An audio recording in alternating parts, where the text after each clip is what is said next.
Bonjour, vous êtes dans le Morning News. Bienvenue à la une ce matin. Élection législative en Gambie. Le Parti national du peuple remporte une courte victoire avec 19 sièges sur les 53 en jeu. D'après les résultats de la commission électorale indépendante, le parti présidentiel manque ainsi la majorité absolue au Parlement. Vers un duel ZANU-PF-CCC dans un paysage politique en pleine recomposition au Zimbabwe. La ZANU-PF, le parti au pouvoir, s'apprête à faire face aux prochaines élections générales de 2023 à la coalition des citoyens, un tout nouveau parti qui s'est imposé aux législatives partielles. Le gouvernement malgache décide d'intervenir face à l'envolée des prix alimentaires en fixant des prix plafonds pour la vente d'un certain nombre de produits de première nécessité. Mais tout d'abord, l'actualité au Nigeria où le vice-président Yemi Osinbajo a annoncé ce lundi se lancer dans la course à l'élection présidentielle. Le scrutin est prévu en février 2023, mais avant, place à la primaire. Yemi Osinbajo indique être candidat à celle de l'APC, le Congrès des progressistes. Le candidat du parti doit être choisi d'ici le 3 juin. Et dans cette primaire, Yemi Osinbajo devra notamment faire face à l'ancien gouverneur de Lagos, Bola Tinubu, et ainsi que du ministre des Transports Rotimi Amaechi qui ont déjà annoncé leur candidature visant à succéder au président sortant Muhammadu Buhari qui arrive au terme de son deuxième mandat. Le Parti national du peuple renverse la majorité dont disposait le Parti démocratique unifié au Parlement sortant. La formation du président gambien Adama Barrow remporte les élections législatives avec 19 sièges sur les 53 en jeu, soit 4 de plus que le principal parti d'opposition. Mais il ne s'agit donc que d'une courte victoire qui ne permet pas au NPP de s'appuyer sur une majorité. Et par conséquent, le parti va devoir aller vers la formation d'une coalition. Samantha Saberou Sabubanga. Le parti au pouvoir en Gambie, le Parti national du peuple, a obtenu 18 sièges sur les 53 circonscriptions aux élections législatives de samedi 9 avril 2022. C'est ce qu'a rapporté dimanche 10 avril la commission électorale indépendante de la Gambie. Cette élection législative est une victoire amère parce que c'est vrai que pour avoir la majorité, il aurait fallu avoir au moins 27 sièges sur les 53 sièges. Le principal parti d'opposition, le Parti démocratique unifié, est arrivé deuxième avec 15 sièges. Les candidats qui se présentaient sous des étiquettes indépendantes ont remporté 12 sièges. Le Parti de la réconciliation nationale en a eu 4. L'Organisation démocratique du peuple pour l'indépendance et le socialisme en a obtenu 2. Et l'Alliance patriotique pour la réorientation et la construction, parti de l'ancien président gambien Yahya Jammeh, en a également eu 2 sièges. Le paysage politique gambien est en train de changer. Il va falloir comprendre ça aussi. Avec ces candidatures indépendantes, il va falloir comprendre aussi que nous nous dirigeons vers les élections municipales de 2023 avec certainement une nouvelle arène politique qui se dessine pour la Gambie. Selon les observateurs, ce résultat signifie que les partis d'opposition combinés ont vaincu le parti au pouvoir au Parlement. À en croire la commission électorale indépendante, le taux de participation à ces législatives était de 51,2%, beaucoup moins que celui des élections présidentielles de décembre 2021 qui était proche de 90%. Dans l'actualité également, Thomas Lubanga et Floribert Ndjabou, libérés ce lundi en Ituri dans le nord-est de la République démocratique du Congo. Ces émissaires dépêchés dans la région pour négocier un cessez-le-feu auprès des miliciens étaient détenus par le groupe armé Codeco depuis plus de 2 mois. Le 16 février dernier, 8 membres de la task force gouvernementale avaient été pris en otage. Et sachez que 2 autres personnes auraient également bénéficié de cette libération. Une fin de captivité rendue possible grâce à une coordination avec les forces armées régulières, a indiqué Thomas Lubanga, l'un des ex-otages. Et à quelques mois des élections générales, le Zimbabwe s'apprête à célébrer le 18 avril prochain son 42e anniversaire de l'indépendance. Et à quelques mois de ces élections, la ZANU-PF est menacée par le nouveau parti d'opposition.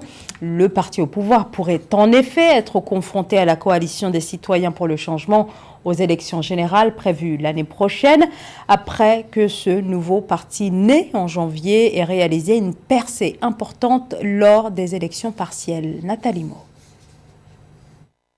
L'élection législative partielle du 26 mars 2022 a vu l'opposition obtenir pour la première fois la majorité au Parlement du Zimbabwe avec 19 nouveaux sièges gagnés. Après d'un an de la présidentielle de 2023, les législatives ont représenté pour l'opposition un test de la capacité du pays à conduire des élections libres et démocratiques. Des résultats qui indiquent une poussée démocratique franche au Zimbabwe.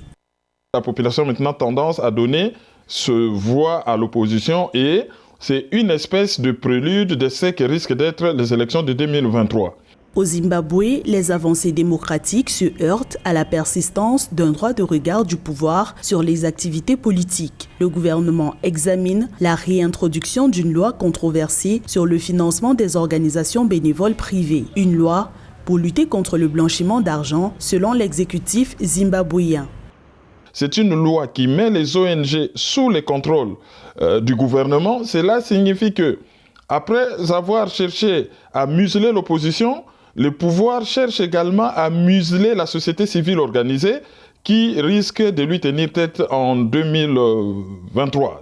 Dirigé pendant 30 ans par Robert Mugabe, le Zimbabwe a lancé un immense chantier politique depuis l'accession au pouvoir d'Emmerson Mnangagwa en 2018, celui de la construction de sa démocratie. Signe majeur de cette volonté, la ratification en 2022 de la Charte africaine de la démocratie, des élections et de la gouvernance. L'enseignement supérieur, un secteur encore sous-financé au Sénégal, ce qui a des répercussions dans la qualité de l'enseignement et dans la recherche. Des conséquences visibles aussi dans le classement mondial des universités. Face à l'urgence, vous allez le voir, le gouvernement s'est engagé à doter l'enseignement supérieur d'un budget plus conséquent. Philomène Tine. Le gouvernement sénégalais a fait passer les dotations budgétaires du secteur de l'enseignement supérieur de plus de 117 milliards de francs CFA en 2012 à plus de 241 milliards de francs CFA en 2022. En vue d'améliorer ce secteur, l'exécutif sénégalais a élaboré un plan stratégique national pour la recherche et l'innovation qui doit s'étendre sur la période 2023-2032. D'abord, il faut saluer cette initiative du gouvernement du Sénégal qui vise à améliorer les conditions de recherche et de travail dans l'enseignement supérieur, dans les universités plus particulièrement, et insister sur la nécessité de mettre à jour nos universités, surtout sur le plan de la digitalisation. Le plus important pour nous, c'est de voir d'abord les conditions de la recherche, mais il faudrait qu'il y ait un véritable budget de la recherche. Annoncé par le président Macky Sall, ce programme devrait contribuer à l'amélioration des performances des universités et du renforcement de la gouvernance consensuelle. En effet, l'université sénégalaise reste confrontée à de nombreuses contraintes depuis ces dernières années. Que les universités aussi s'adaptent à la professionnalisation. De plus en plus, la société, les entreprises ont besoin d'agents formés sur le plan professionnel. Et donc, le défi de la professionnalisation des universités, c'était ça aussi le sens du système LMD. Il faut que ce défi soit aussi en ligne de mire.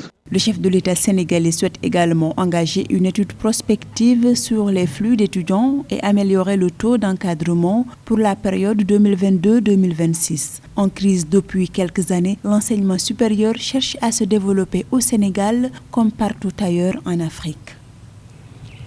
Les Malgaches sont confrontés à une flambée des prix des produits alimentaires de base, le riz, la farine, le sucre. Rien ne va plus sur les marchés. Les consommateurs ne parviennent pas à faire face à la hausse des prix. Et devant ce désarroi, le gouvernement a décidé de plafonner les prix. Marie-Raphaël Antolo. En raison de l'envolée des coûts de certaines denrées alimentaires, le gouvernement malgache a fixé des prix plafonds pour la vente de plusieurs produits de première nécessité tels que le sucre, la farine, le riz, l'huile, le gaz ou le ciment. L'huile de cuisine par exemple est passée de 8 000 à de 2 000 ariari malgaches. Avec cette nouvelle décision, ces produits seront désormais vendus moins cher qu'ils ne l'étaient avant la prise de cette mesure selon les autorités. Les autorités malgaches doivent soutenir davantage son secteur primaire et son secteur secondaire, de manière à ne plus être tributaire des pays exportateur de ces produits de première nécessité. Cela implique un État qui vient aider et assister les agents économiques de manière à ce qu'il y ait une résilience à tous les chocs exogènes sur le plan international. Selon des observateurs, les clients se font de plus en plus rares dans les marchés malgaches en raison de cette flambée des prix. Pour les détaillants, cette situation est causée par les grossistes qui continuent d'augmenter les prix des denrées alimentaires de base. Cette initiative des autorités malagasy vise à maîtriser notamment le lobby d'importation puisque la majeure partie de ces produits sont importés. C'est une bonne chose puisque cela répond à une mesure d'urgence. Soulignant que cette décision est prise dans le cadre d'une procédure spéciale permise par la loi 2019-2020 régissant la concurrence qui autorise le gouvernement à intervenir sur les prix en cas de difficultés durables d'approvisionnement du marché. En cas de non-respect des mesures prévues par le décret, le ministère du Commerce est en droit de retirer les autorisations d'exploitation, voire même de faire fermer les magasins ou établissements. On vous emmène à présent à Nairobi, au Kenya, à la découverte du magasin du futur. Cet espace utilise la réalité virtuelle afin d'améliorer la réalité physique du magasin. Mais pas que, car beaucoup d'activités, notamment autour du jeu, sont proposées dans cet espace. Découverte dans ce reportage signé Fraternandaka Isienga. Dans le confort de son salon à Nairobi, Olivia Etiang est totalement plongée dans son univers virtuel. Ici, elle peut jouer à ses jeux préférés, visiter des endroits n'importe où sur le globe ou encore commander et payer des articles de son choix après les avoir essayés en utilisant de la réalité virtuelle. Bienvenue au magasin du futur en Afrique, imaginé par Visa.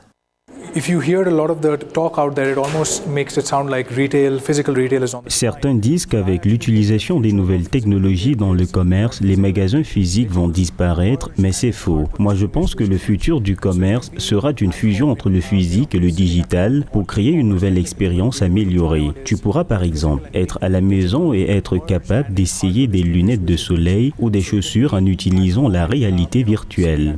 Est-ce physique ou digital? Tu pourras être dans un magasin physique et être capable d'acheter un NFT dans n'importe quelle galerie. Ici, encore une fois, il est difficile de distinguer où se termine l'aspect physique et où commence le digital.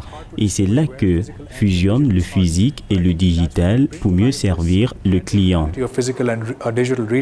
Mieux servir le client, voici ce qui inspire toutes les solutions proposées par les équipes qui travaillent dans ce centre d'innovation Visa, récemment inauguré au Kenya, pour servir de catalyseur dans toute l'Afrique, notamment l'Afrique subsaharienne.